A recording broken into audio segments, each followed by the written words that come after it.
Nick Pickles is director of civil liberties and privacy campaign group Big Brother Watch, an organization established to challenge policies that threaten our privacy, freedoms, and civil liberties, and to expose the true scale of the expanding surveillance state.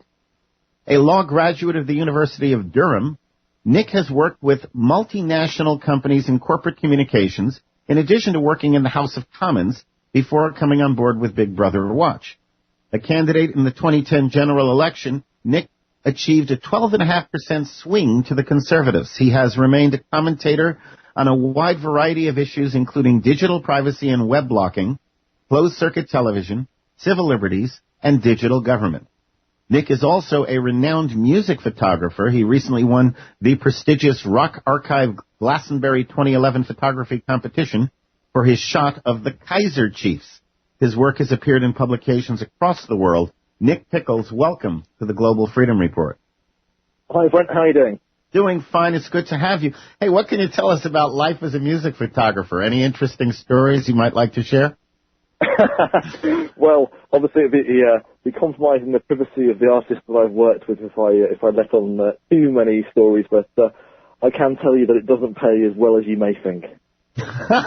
Well, I guess it's the glamour. Yeah, it's never as much as we who are not involved in it tend to think. I'm curious, have you found your participation in the 2010 general election, has it in some way brought you greater credibility in terms of your influence on issues around privacy and civil liberties? Well, I guess that people look for commentators, they look for campaign groups who, they're not just talking in abstract concepts, they're talking about people who, they know what it's like in the real world. They know what it's like when you go to a local shop and you're filmed by 10 cameras. They know what it's like when you talk to police officers at the end of your street. And so being a candidate in the election means that you get that experience, you get that local knowledge, and I was very lucky to stand in the constituency that I was born in. So it was very much about a local person being part of that community, representing the community's concerns, and yeah, it gives you more credibility, but you have to earn that credibility by being honest with people and talking about the things that you care about. Yeah, but it has helped because it could also have the opposite effect.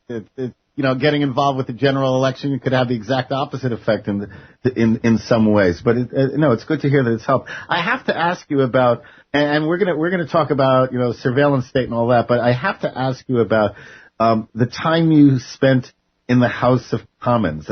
Personally, I find that very, very interesting. What was the capacity that you worked in the House? Well, I was a researcher for a member of Parliament, so I guess, for your listeners, that's the same as a congressional aide or, kind of a senator's assistant who doing the background research and looking at debates and issues as they come up and asking what are the local issues that we could talk about. And for the U.S. listeners, the House of Commons is the equivalent to the House of Representatives. It's the lower house. The House of Lords is the equivalent of the Senate, the upper house. Do you gain any important difference of the election bit there? But apart from that, that's essentially, in terms of helping them to understand. But did you gain any insights into the functionality or lack of functionality? What can you tell us about how the House of Commons functions or doesn't? Well, I think that something that, certainly in comparing it to the US system, the House of Commons is still very much the executive sits within the House of Commons. So our executive is drawn from elected members of Parliament, which means that the executive has an awful lot of power and also has an awful lot of control over those people who are there to hold it accountable. So rather than having the executive sitting outside, you actually have a situation where the people holding the executive to account are also the people who the executive might promote. So unfortunately, in Britain, and something I'm very aware of, and we've seen this week with very serious consequences around a vote on the European Union, is that people will question whether they should further their career or represent their constituents. And it becomes a direct choice because you have to keep the party elders happy or talk about issues that are controversial. And it's very difficult to separate your career from the issues of your constituents. You know, it sounds a lot like our House of Representatives in the U.S. No, it really does, because ultimately everybody's afraid to take a stand on anything. Because if I take a stand on anything, the sky is blue. Somebody will be offended by that because they want the sky to be red. And so I can't offend anybody, which means I can't take a stand on anything, which means that essentially I become impotent. And it almost sounds like that's what you're describing. Absolutely, and the number of times you hear politicians using phrases like tough decision or it's a very important issue, and then they go on to spend 5 minutes saying nothing of any real consequence at all, and almost they use the media as a way of avoiding having an opinion rather than actually having an opinion on things of real concern. There's actually a wonderful UK TV show called, I don't know if they still run it, I think it's now defunct, called Yes Minister. Yes. Yeah, oh yeah, I mean, I watched it. Unfortunately, it's now defunct, but it's often referred to as not a documentary, but a training manual for people who want to be in government. My guest is Nick Pickles of Big Brother Watch, which is, I believe isn't that the primary organization for, overseeing and addressing surveillance-type issues in the United Kingdom? Yes, absolutely. One of the few groups doing it. Yeah, that's it. Which, by the way, is almost surprising. I don't know if that's a statement about the British people being too entrenched in the belief that they're subjects of a monarchy, or if it's that nobody cares or what. I don't understand it, because London is known to be the most surveilled city in the world per capita. So how bad is it really? London, around England, and I mean, how much surveillance and in what form do ordinary citizens encounter in their daily lives? And if it's as true as we think it is, why aren't there more organizations like Big Brother Watch? Well, the most scary statistic, Brent, is the one that says that the UK has 1% of the world's population and 20% of the world's CCTV cameras. Which is just remarkable. You know, we have a few little islands off the coast of Scotland, of which the total population is maybe 10,000 people, called the Shetland Islands, and there are more CCTV cameras in the Shetland Islands than there are in the entirety of San Francisco, which is just remarkable, because that's incomprehensible. It's terrifying from a country which was born from a principle which the people have their freedom because they are people and not because of the fact that the state gives them their freedom, and something which there is such a long and glorious history of British people defending their own rights and rising up when the state decides they have power over them. And yet Britain has sleepwalked into this state where we now are watched everywhere we go, and everything we do is surveyed and captured on camera. So why aren't there a half dozen organizations like Big Brother Watch popping up all over? Well, maybe we're just really, really good at what we do, and everyone supports us. No, but I mean, seriously, I'm not looking to, it's not that I'm looking to create competition for you. It's that I'm looking to create competition for you. I want to see more and more of the, more and more people speaking out. But with so much surveillance, you would think that some more people would be saying, I want to start some group. I think it's a fascinating concept, because what's happened in Britain is that people have turned a blind eye. This is the really worrying thing, is that over the past years and the past decade, more and more powers have been granted to the state. So you may have heard about how the British government was discussing giving the police the power to detain somebody without charge for up to 3 months on the basis of investigation. And these powers were debated in Parliament. They were reduced, but some very, very authoritarian measures were passed in response to both the 7/7 attack and also 9/11. What's happened in Britain is that there's been a general public. We've turned off from these issues. We've stopped listening to the concerns, and so groups like Big Brother Watch were founded to try and remind the public these are your freedoms too, and it's really, really important that you don't just say it'll be okay in the end, because we have a wonderful British tradition of a stiff upper lip, and hope it'll all work out in the end. And unfortunately, that's absolutely what's happened in the past decade, is that people have gone, it's okay. We need these now, but it'll work out in the end. Well, now you just said that, British tradition is of, freedom and, the ability to have privacy and such. So how did it get to this point? Was it what we call incrementalism, a little bit at a time? Or was it like the government just established through one or two pieces of legislation all the CCTV and tracking devices? Or was it something completely different? Well, I guess the best way of phrasing it is to say it was the unexpected consequences. What's happened is that certain laws were passed. The intention was they would be used only in very, very few circumstances.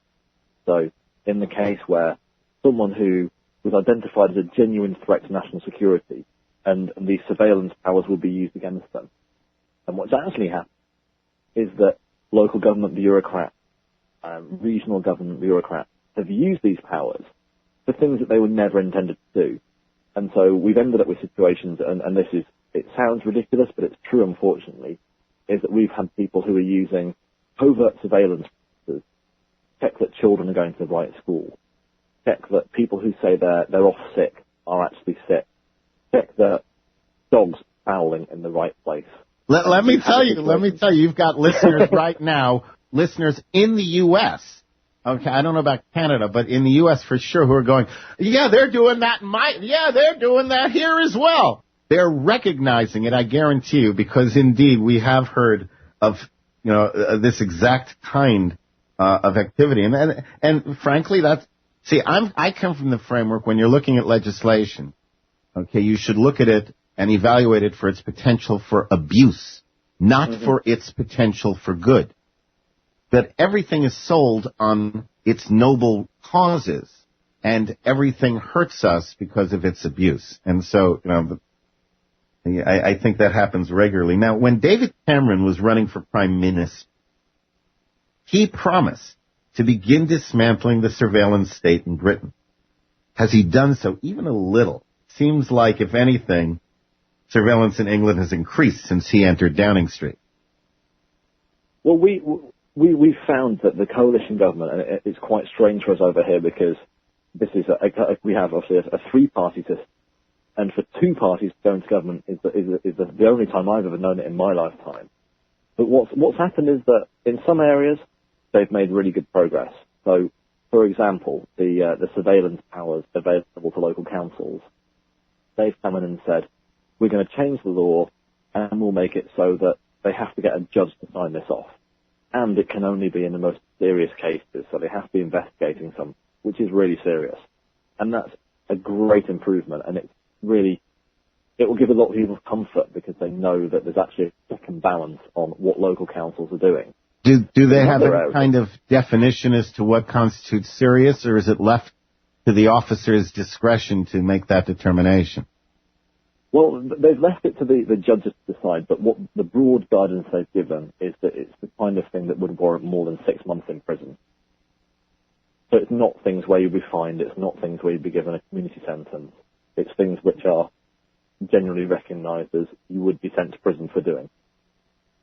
Well, that's something. But well, exactly. But the one really terrifying part, and I don't know if this is something you have in the States yet, is that what we started doing in the UK is to say that police officers are very busy.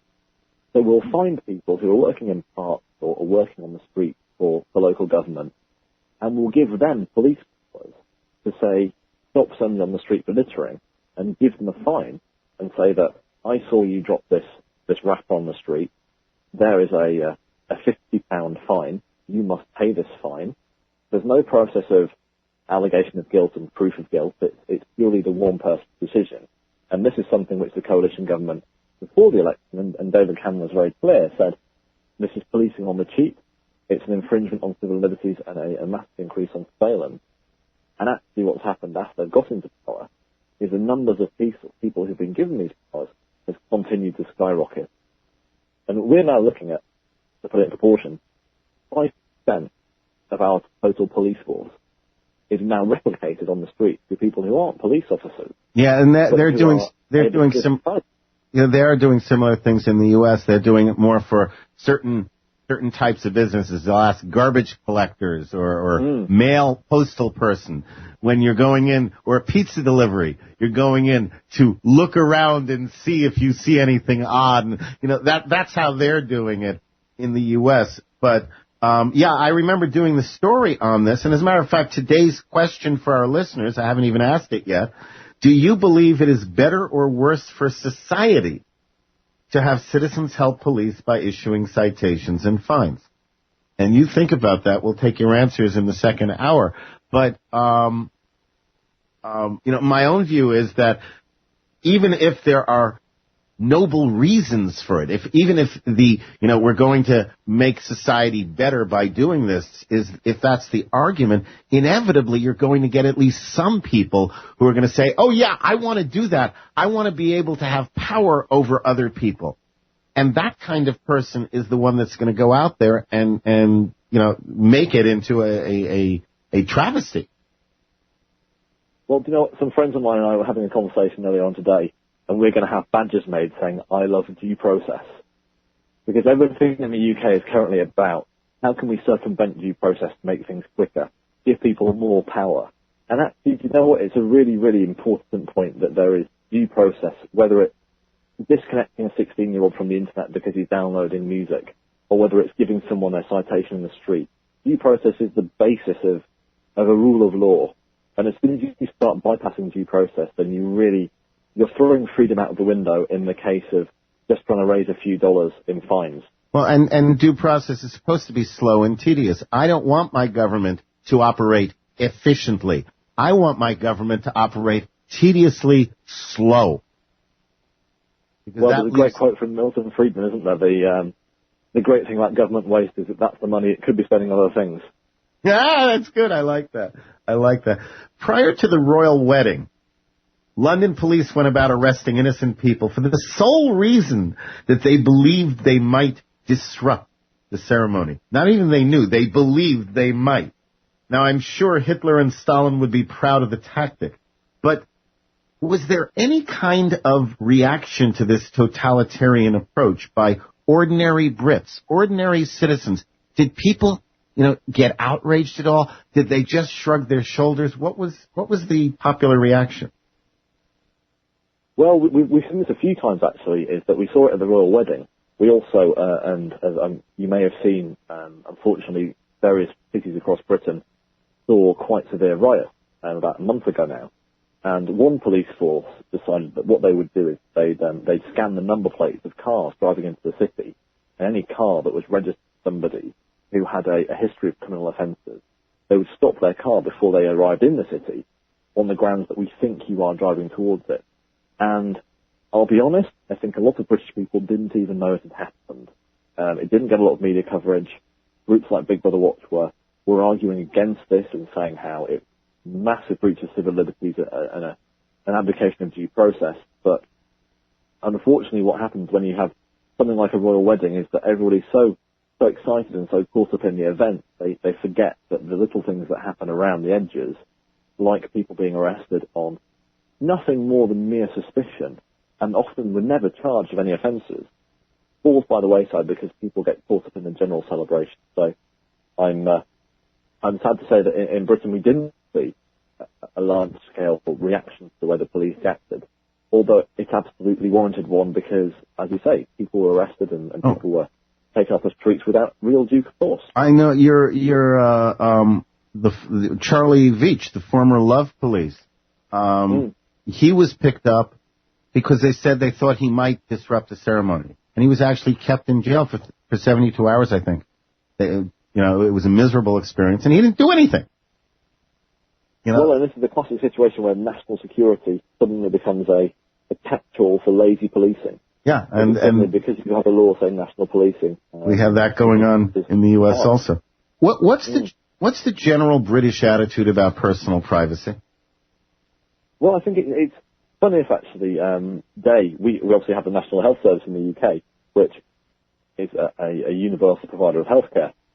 And Big Brother Watch published a report today which found nearly 1,000 cases of where staff in the public health provider were using patient data wrongly, so either had accessed it and shared it with friends, or had lost it, or had posted patient information on social networking sites. And the British people are waking up to the fact that their personal information is not as confidential as they thought it was.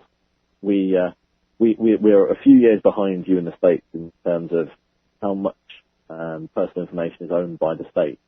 But people are genuinely waking up and realizing that suddenly their credit card details are held by government departments, and that their most intimate personal details are not as secure as they thought they were.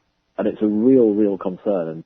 And we're actually launching a campaign next week because, believe it or not, in the UK, if someone loses your personal data, they don't have a legal obligation to tell you.